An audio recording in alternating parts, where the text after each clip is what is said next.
బాహుబలి 2 సినిమాను సరికొత్తగా చూపిస్తామని ప్రముఖ దర్శకుడు రాజమౌళి తెలిపాడు. హైదరాబాద్లోని దసపల్లా హోటల్లో బాహుబలి 2 కన్క్లూజన్ లోగోను నిన్న సాయంకాలం విడుదల చేశారు.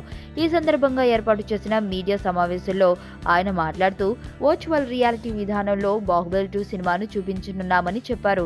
ఎంతో మంది శ్రమతో ఆవిష్కృతమైన బాహుబలి ప్రపంచంలో ఎప్పటికీ ఆగిపోకూడదనే మా ఉద్దేశం అన్నారు దర్శకుడు SS Rajamouli. Baahubali the beginning లో ప్రపంచానికి ఓ కొత్త రాజ్యాన్ని పరిచయం చేసిన ఆయన ప్రస్తుతం దానికి కొనసాగింపుగా బాహుబలి ది కన్క్లూజన్ తెరకెక్కిస్తున్నారు.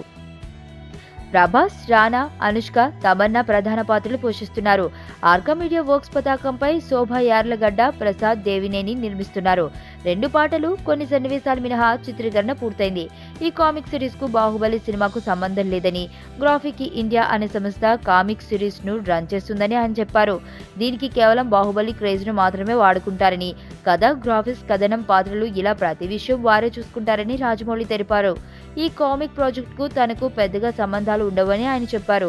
కావాలంటే సలహాలు ఇస్తానని ఆయన తెలియజేశారు. వర్చువల్ రియాలిటీ విధానంలో చూపించేందుకు 25 కోట్ల రూపాయలు ఖర్చు చేసి 300 థియేటర్లలో వర్చువల్ డివైస్ ఏర్పాట్లు చేయనున్నామని ఆయన తెలియజేశారు.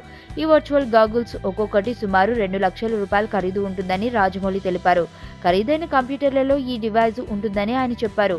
బాహుబలి 2ను ఏప్రిల్ 2న ప్రపంచవ్యాప్తంగా విడుదల చేస్తామని ఆయన అన్నారు. జనవరిలో బాహుబలి ట్రైలర్ను విడుదల చేస్తామని ఆయన చెప్పారు.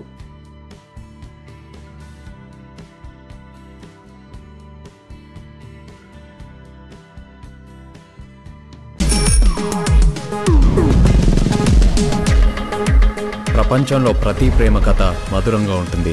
మనది మనకు మరీ అద్భుతంగా ఉంటుంది. నా ఫీలింగ్స్ ఎక్స్ప్రెషన్స్ అన్ని పేపర్ మీద రాసి తనకి ఇస్తాను రా. అవసరమా రా ఇదంతా? ఇన్ఫాచ్యుయేషన్ రా. రే, అమ్మాయిని చూసిన వెంటనే అలా